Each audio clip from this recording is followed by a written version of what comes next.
This week's presentation is not full of pretty pictures or anything like that. I just want to look at the technique. So it's pretty practical, pretty straightforward. Technically, we've got the beginning of the poem, the first stanza, "Woman much missed how you called to me, saying that now you are not as you were when you had changed from the one who was old to me, but as at first when our day was fair." And we might notice the alliteration, okay? Same sounds repeated.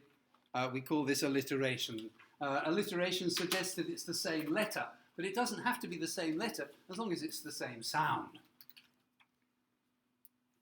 Woman much missed, all right? He could have said other words. He could have called her lady instead of woman. He could have called her wife. Instead of much, he could have said very, okay? Lady very missed just wouldn't have the same impact. Lady much, woman much missed. It's the ties those three together and makes a very strong feeling. Oh, she's not there. Oh, he misses her, she's absent.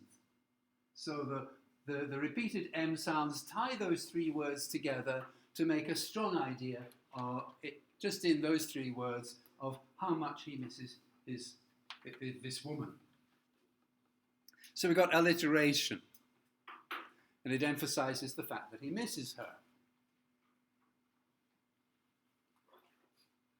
And we've got repetition.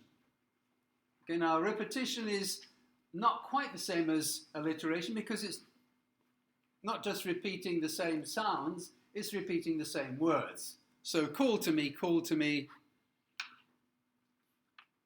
they are the same words. He could have chosen a different way to say it. The idea that you get from it, how you call to me, is that you don't just do it once, you keep on doing it. All right, you call to me. Woman much missed how you call to me. So it's got that sense of repetition that she calls again and again. So the repetition actually works to show her repeating her call. Okay, it works in a very direct way like that. And then we've got the three-syllable rhyme, and that creates an echo effect. Call to me, all to me. All right? So it's like, you call to me, all to me. Okay, it's like an echo fading away, isn't it? Okay? You call to me, all to me. All right? By missing part of it, it creates a sort of echo effect.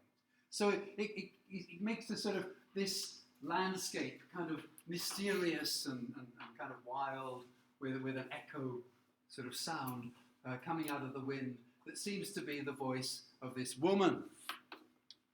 All right. So we might notice those kind of, but the techniques I particularly want to talk about, I think I said before, when the technique changes, very often we can learn something. I'll fix that later on before I put it up. Okay, so woman much missed how you called to me with rhyme A, saying that now you are not as you were with rhyme B, when you had changed from the one who was all to me, back to rhyme A, but as at first when our day was fair. And kind of rhyme B again, but not quite. So it's a sort of half rhyme. Now, if you just look at this, you should be able to tell me where the pattern breaks down. Let me go through it by sound, taking the words out.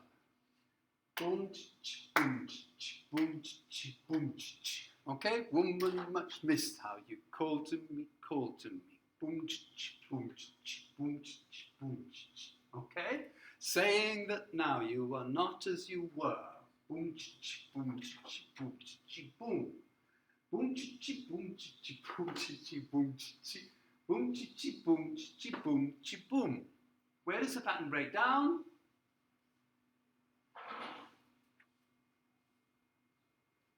You can actually see it if you look at it. What would I have to put in to make the pattern the same?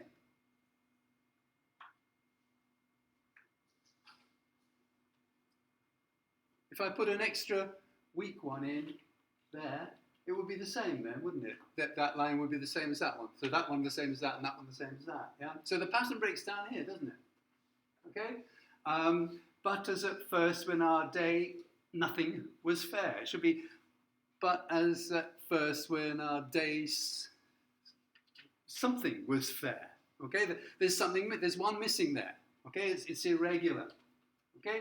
So that's the first irregularity that we'd want to notice. All right, there's a missing syllable there. Okay? And in the rhyme, the irregularity, of course, is saying that now you are not as you were, but as at first when our day was fair. Were and fair are not a perfect rhyme. Now, introducing half rhyme is very often a kind of an onchi thing to do. So it very often goes from anshin to shinpai, or positive to negative. But in this case, it's had a negative beginning, the poem, and he uses this kind of onchi half rhyme and the breakdown in the rhythm to focus on, now I'm going to change to something that contrasts with this. And the contrast is emphasized by these two kind of breaks in the pattern of the poem. So the word fair gets a big boost here. It's being strongly emphasized because just before boost, so just before fair, there's a word missing, and the rhyme of fair is not a perfect rhyme, it's a half rhyme. Does that make sense? Yeah? So we would expect that to be a very important thing in the poem, and we're thinking, something's changing here. The poem is going to move in a different direction. And of course it does. It's been a rather negative opening to the poem. There's a feeling of absence because the woman is missed. She's not there. There's a complicated timeline because it's all rather complicated. She's calling out, Thomas, Thomas, look, here we are now.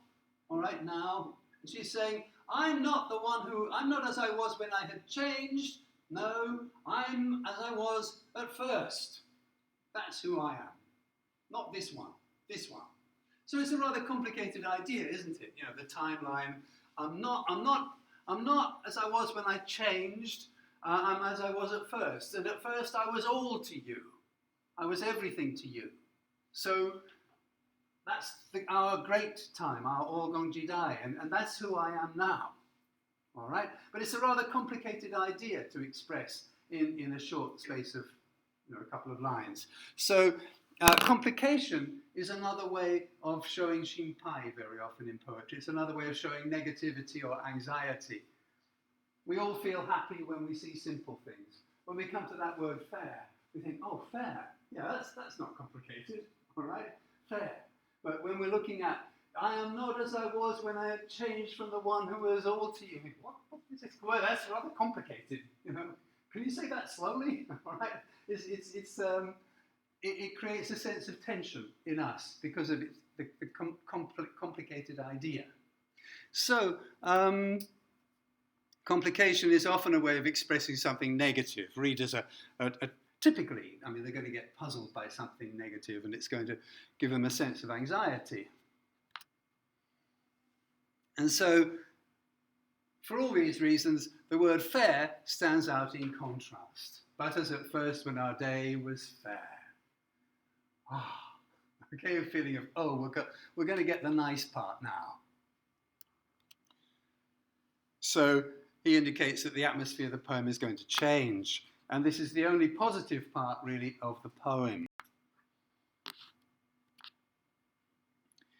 If you want to be technical about it, each repeated pattern, I put a vertical line, okay, woman much missed, okay, how you called to me, woman much missed, okay, how you called, so we've got, each one is called a foot, each repeated pattern. In this case, the pattern is strong, weak, weak, okay. Okay, and that strong weak weak is repeated again and again. Boom chi boom chi. Okay, so each one of those is called a foot, and each line basically has 4 feet. Okay, woman much missed how you called to me, called to me. Boom chi boom chi boom chi boom chi. Okay, that's the 4 feet of the poem. So again, just being technical, it's a dactyl, that type of rhythm. Strong, weak, weak, strong, weak, weak. It's a dactyl. And the dactylic pattern has got a single strong line at the end of the 2nd and 4th lines. So you get boom chi chi boom chi chi boom chi chi boom chi chi boom chi chi boom chi chi boom chi chi boom. Okay, without the chi chi. Okay, so it doesn't go on with the boom chi chi all the time. It's punctuated at the end of the 2nd and 4th lines with just one single strong syllable. And that's the pattern, that's the regular pattern that we've got. So if you want to be technical, you can use those words. But I'm not really too bothered about you getting the technical names right. What matters to me much more is that you can see the effect of that technique. You can see how the boom chi chi boom, woman much missed how you called to me, called to me. In this first stanza, that repetition has a kind of heavy feeling. How you called to me, saying that now you're not as you were when you had changed, when the one who was old to me. But as at first when our day was fair. And you get the sense of there's going to be a change coming.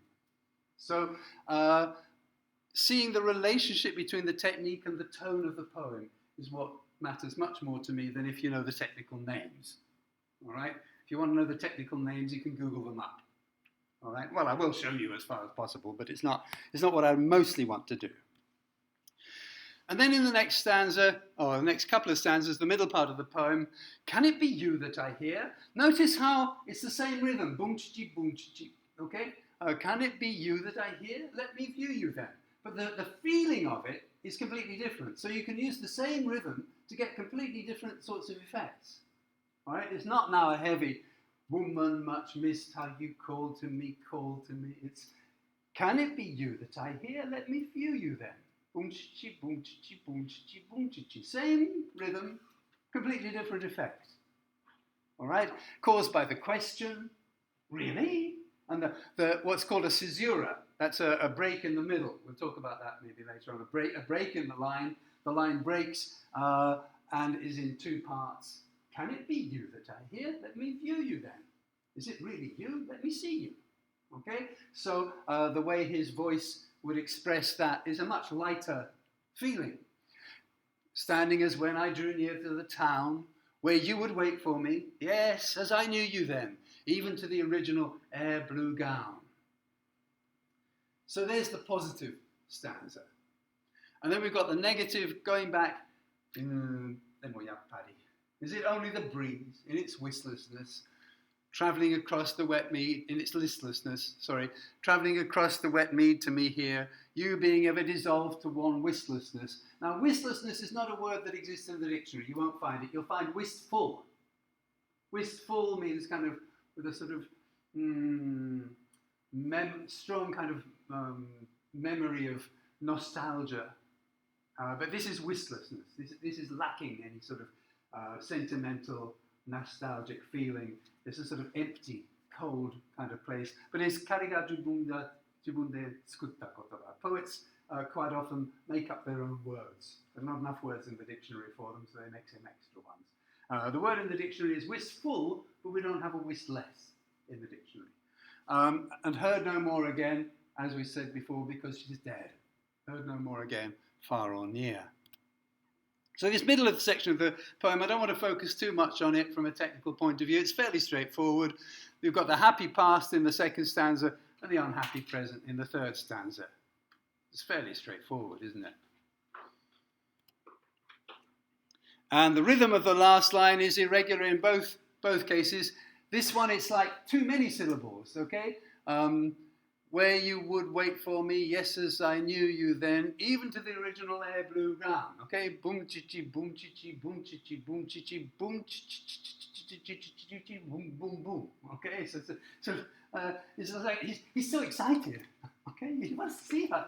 All right, and he manages to get that across by putting an extra syllable into this line.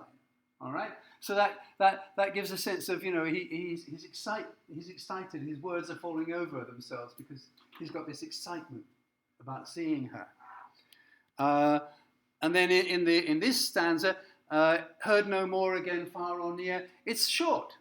Okay, it's not boom chi boom chi boom chi boom. It's boom chi. Heard no more. It's boom chi boom chi boom. The two missed out. One missed out here and one missed out here. Okay? Heard no more again, far or near. So he's missing out syllables here. So that kind of has the opposite effect. It suggests the woman sort of fading away. That there aren't enough syllables. It's all too empty. Okay, so the fullness of that previous stanza, even to the original Air Blue Gown, sort of expresses his excitement, and his words are kind of crowding in.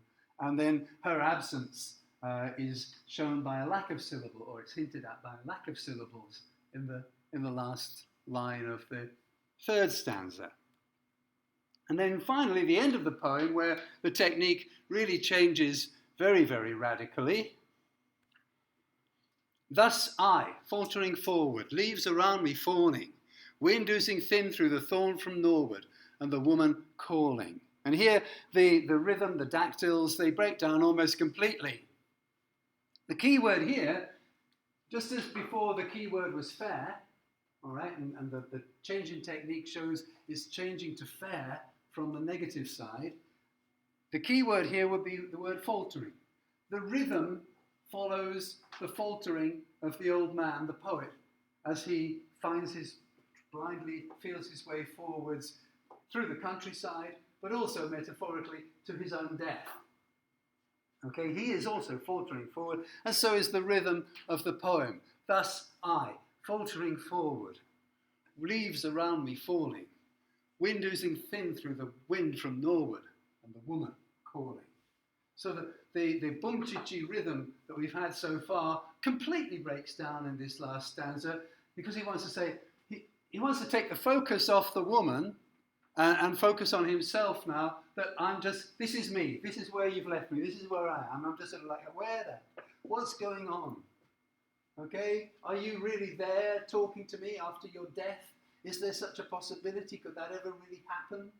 All right, or are you... really, you're just dead, and I'm imagining stuff from the wind.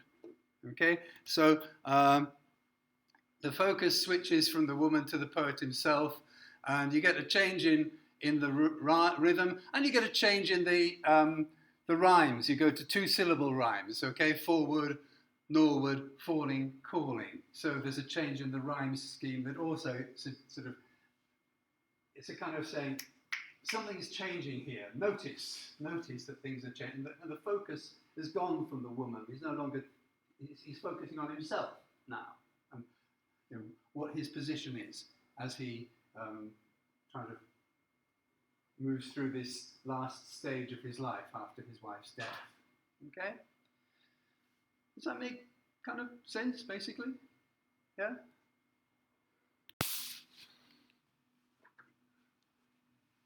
Margaret, are you grieving over Golden Grove, unleaving? You can see that he cares about rhythm because he shows us which ones he wants to be strong, because normally that name is Margaret. He doesn't want us to say, Margaret, are you grieving? He wants to say, Margaret, are you grieving? So he shows it, the stress pattern that he wants by putting accents in there. Margaret, are you grieving over Golden Grove, unleaving? Leaves like the things of man, you with your fresh thoughts care for, can you? I mean, the image that we get of this little girl, it's a rather soft, sort of sentimental picture. Okay, you can imagine those Victorian pictures, with a little girl crying, oh, kawaii-janai, crying because the leaves are falling, the autumn leaves falling, the little girl crying. It's almost sentimental at the beginning here. And the soft g, l, r, okay, Margaret, are you grieving over golden grove unleaving? Okay, the glug, glug, glug, almost like honey coming out of a pot, isn't it? You know, sort of suggests a sort of warmth of autumn and sentimental warmth and sort of golden, the word golden in itself. Okay, the whole image here is of something rather sentimental. All right, leaves like the things of man, you with your fresh thoughts care for, can you? And we've got these feminine rhymes, two-syllable rhymes, grieving, unleaving, man you, can you. All right, the whole thing gives a sense of kind of sunshine through autumn leaves, rather sentimental, kind of pretty kind of picture. Kawaii, cute. So that's the way the poem begins.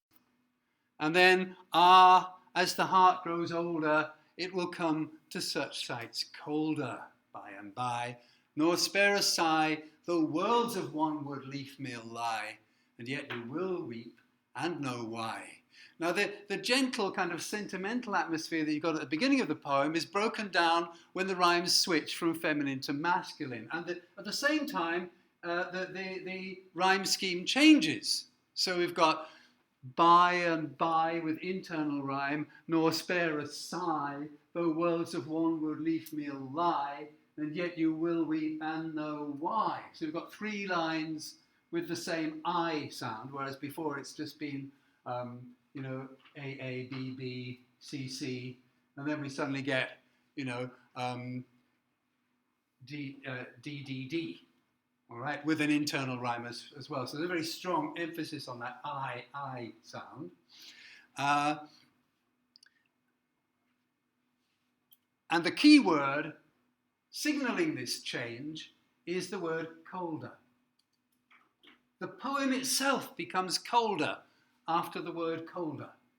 As the heart grows older, it will come to such sights colder by and by, nor spare a sigh, the worlds at one would leave me alive, it will weep and know why. It's not quite Ijiwaru, okay, because afterwards he says, now no matter child, and then he softens it up a bit, but it's the reality of this world is a cold reality. It's a hard reality. And the poem changes completely after colder to signal that change in tone. All right, so that's the kind of key change in technique in this case. The rhymes change to masculine, and the rhyme pattern changes, and the word colder is the kind, just as fair was the signal that it's going to turn positive, here colder is the signal that it's going to turn negative. And we've got all these changes in technique that go along with it to emphasize that change. Now, no matter, child, the name, sorrow's springs are the same, nor mouth had, no, nor mind expressed, what heart heard of, ghost guessed. So the poem stays with those masculine, those one-syllable rhymes, and he hints at his real theme. He doesn't want to say it because she's just a little girl, but he's hinting at it. And the way he hints at it, he connects these concepts, sorrows, springs, and same. Okay, sorrows, springs, same. S. Nor mouth, nor mind. M. Never heart heard. H. Ghost guessed. G. All right. He's strongly connecting these concepts. Think about what I'm saying. What are my sorrows, springs are the same. Tsumari. Okay. Think about that. Okay. He's connected sorrows, springs, same. All right. He's connecting that very closely together. Nor mouth had, nor mind expressed. People don't talk about it. People don't like to think about it.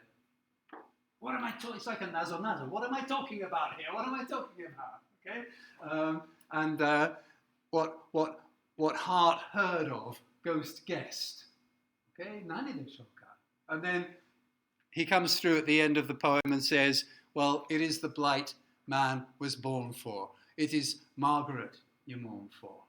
It's the blight man was born for. It's the closest he comes to saying it's death. But even this is not clearly stated. And again, he uses alliteration, blight born. Okay, it's the blight we were born for. So he emphasizes the idea content of the poem death through all this use of alliteration. He doesn't want to say it, but he wants to focus your attention on it and get you thinking, what's he talking about? What's he talking about? And yes, yeah, Paddy, he's talking about death. So then he comes back to the feminine rhyme in the last couplet. In the last two lines are called a couplet. Okay, rhyming lines, a rhyming couplet at the end of the poem. So the question that we get at the beginning, Margaret, are you grieving? He kind of brings us back by bringing us back to feminine rhymes. He brings us back to the beginning of the poem, and he answers his own question. No, you're not really crying for yourself, for the leaves. You're crying for yourself. So unconsciously, she knows that if a leaf can die, so can she. And sorrow springs are the same. There's only one reason for sadness in this world, and that's the fact that we're all going to die. So he's used these techniques of alliteration and so forth, but particularly I wanted to focus on the change in rhyme after colder. All right? So I thought it was worth introducing these different poems.